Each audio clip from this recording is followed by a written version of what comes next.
नमस्कार दोस्तों, मैं हूं आपका दोस्त और आज मैं फिर एक बार एक नई वीडियो के साथ आपके सामने आया हूं। अगर अभी तक आपने मेरे इस चैनल को सब्सक्राइब नहीं किया है तो ज़रूर सब्सक्राइब कर लें और बेल आइकन को भी प्रेस कर लें ताकि मेरी हर नई वीडियो का नोटिफिकेशन आप तक जल्दी से जल्दी पहुंच सके।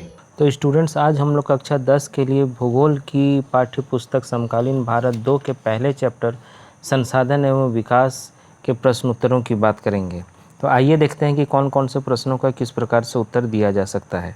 इसी क्रम में सबसे पहले हम लोग बहुवैकल्पिक प्रश्नों को देखते हैं कि बहुवैकल्पिक प्रश्नों का उत्तर किस प्रकार से दिया जा सकता है। प्रश्न संख्या 1 जो बहुवैकल्पिक प्रश्न है उसका पहला प्रश्न है, लौह अयस्क किस प्रकार का संसाधन है।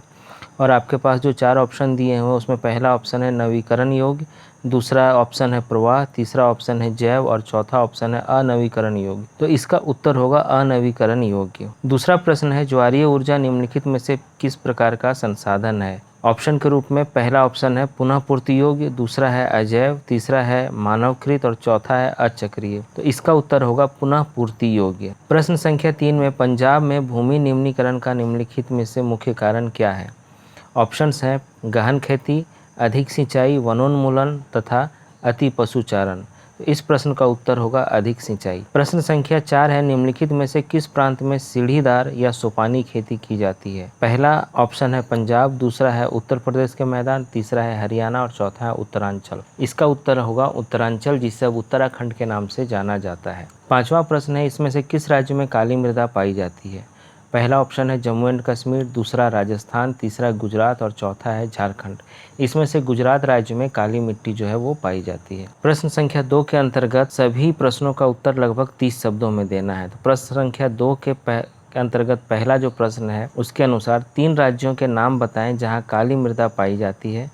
इस पर मुख्य रूप से कौन सी फसल उगाई जाती है। तो इसके उत्तर में हम लोग लिख सकते हैं काली मृदा निम्नलिखित राज्यों में पाई जाती है, महाराष्ट्र, मध्य प्रदेश, गुजरात। और काली मृदा पर मुख्य रूप से कपास की फसल उगाई जाती है। प्रश्न संख्या 2 है, पूर्वी तट के नदी डेल्टाओं पर किस प्रकार की मृदा पाई जाती है। इस प्रकार की मृदा की 3 मुख्य विशेषताएं क्या है। उत्तर के रूप में हम लोग लिख सकते हैं पूर्वी तट के नदी डेल्टाओं पर जलोढ़ मृदा पाई जाती है। जलोढ़ मृदा की 3 मुख्य विशेषताएं हम लोग इस प्रकार से लिखा। पहला है यह सबसे अधिक उपजाऊ मिट्टी है, दूसरा यह नदियों द्वारा लाए गए अवसादों के जमाव से निर्मित होती है, और तीसरे विशेषताएं के रूप में हम लोग लिख सकते हैं इस मृदा में पोटास, फास्फोरिक अम्ल और लाइम की अधिक मात्रा मौजूद रहती है, जो विभिन्न प्रकार के फसलों को उगाने के लिए अति आवश्यक है। अगला प्रश्न है, पहाड़ी क्षेत्रों में मृदा अपरदन की रोकथाम के लिए क्या कदम उठाने चाहिए। तो इसके उत्तर के रूप में हम लोग लिख सकते हैं पहाड़ी क्षेत्र में मृदा अपरदन की रोकथाम के लिए कई कदम उठाए जा सकते हैं, जैसे यहाँ सीढ़ी नुमा खेत बनाए जाने चाहिए, ढालों पर वृक्षारोपण करना चाहिए, पशुचारण पर रोक लगानी चाहिए और पहाड़ी ढालों पर समोच्च रेखीय जुताई करनी चाहिए। अगला प्रश्न है, जैव और अजैव संसाधन क्या होते हैं, कुछ उदाहरण देकर बताइए। इसके उत्तर के रूप में हम लोग लिख सकते हैं जैव संसाधन की परिभाषा इस प्रकार से दी जा सकती है, इन संसाधनों की प्राप्ति जीवमंडल से होती है और इनमें जीवन व्याप्त रहता है, जैसे मनुष्य, प्राणी, पेड़ पौधे इत्यादि। वहीं अजैव संसाधनों को इस प्रकार से परिभाषित किया जा सकता है, इस प्रकार के संसाधन निर्जीव होते हैं, यानी इनमें जीवन व्याप्त नहीं होता है, जैसे धातुएं, चट्टानें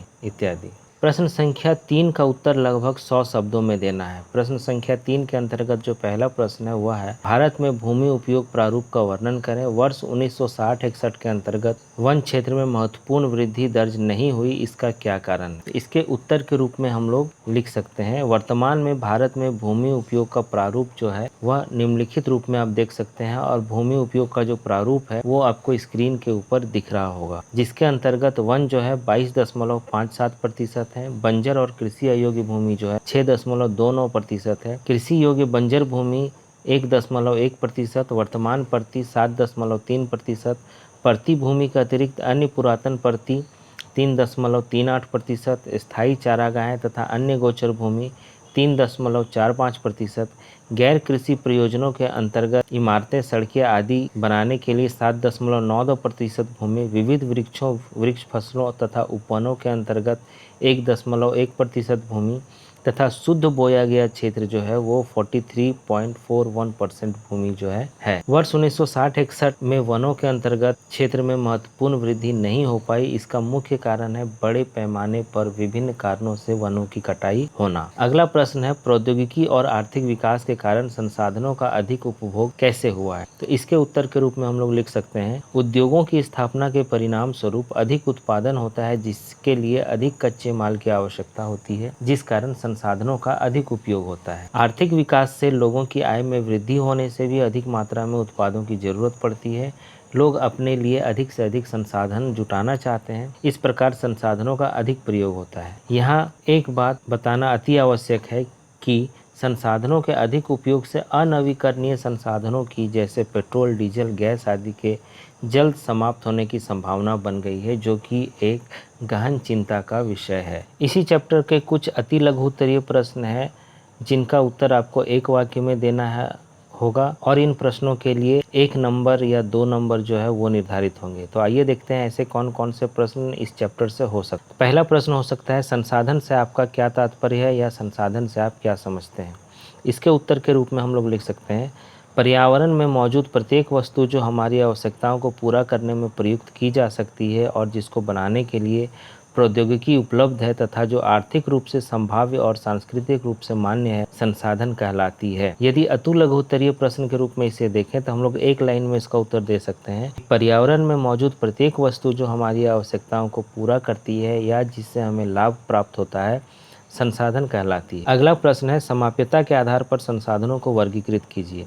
तो इसके उत्तर के रूप में हम लोग लिख सकते हैं समाप्यता के आधार पर संसाधनों को 2 वर्गों में विभाजित किया जा सकता है। पहला है नवीकरणीय संसाधन जैसे जल, पवन, ऊर्जा आदि। दूसरा है अनवीकरणीय संसाधन जैसे जीवाश्म ईंधन, धातुएं, चट्टानें इत्यादि। अगला प्रश्न है काली मृदा की कोई 2 विशेषताएं बताइए। तो काली मृदा की विशेषताएं हम लोग इस रूप में लिख सकते हैं। पहला है यह पानी सोखने की अधिकतम क्षमता रखता है और दूसरा सूखने पर इसमें दरारें पड़ जाती हैं। प्रश्न संख्या 4 है एजेंडा 21 क्या है। इसके उत्तर के रूप में हम लोग लिख सकते हैं रियो डी जेनेरो शहर जो ब्राज़ील में स्थित है, वहाँ एक सम्मेलन हुआ था। रियो डी जेनेरो सम्मेलन में स्वीकृत एजेंडा 21 का उद्देश्य भूमंडलीय सतत पोषकीय विकास प्राप्त करना है। अगला प्रश्न है सकल कृषि क्षेत्र क्या होता है। तो इसके उत्तर के रूप में हम लोग लिख सकते हैं एक कृषि वर्ष में एक बार से अधिक बोए गए क्षेत्र को शुद्ध निवल बोए गए क्षेत्र में जोड़ दिया जाए तो वह सकल कृषि क्षेत्र कहलाता है। प्रश्न संख्या 6 है लेटेराइट मृदा में ह्यूमस की मात्रा कम क्यों होती है। इसके उत्तर के रूप में हम लोग लिख सकते हैं लेटेराइट मृदा में ह्यूमस की मात्रा कम होने का कारण अत्यधिक तापमान से जैविक पदार्थों का अपघटित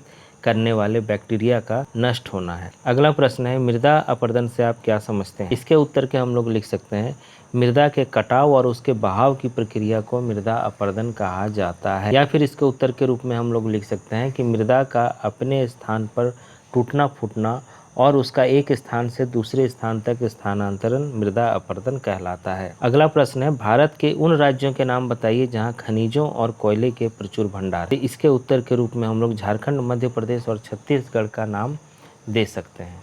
आइए कुछ लघु उत्तरीय प्रश्नों को हम लोग देखते हैं जो इस चैप्टर से पूछे जा सकते हैं। इनका उत्तर आपको 30 से 50 शब्दों के अंतर्गत देना होता है और जिसके लिए आपको 3 से 5 नंबर जो है वो दिए जा सकते हैं। इसी क्रम में जो पहला प्रश्न है वह है मृदा निर्माण प्रक्रिया को संक्षेप में समझाइए। तो इसके उत्तर के रूप में हम लोग लिख सकते हैं मृदा सबसे महत्वपूर्ण नवीकरणीय योग्य प्राकृतिक संसाधन। यह पौधों के विकास का माध्यम है जो पृथ्वी पर विभिन्न प्रकार के जीवों का पोषण करती है। मृदा एक जीवन तंत्र है। मृदा बनने में लाखों वर्षों का समय लगता है।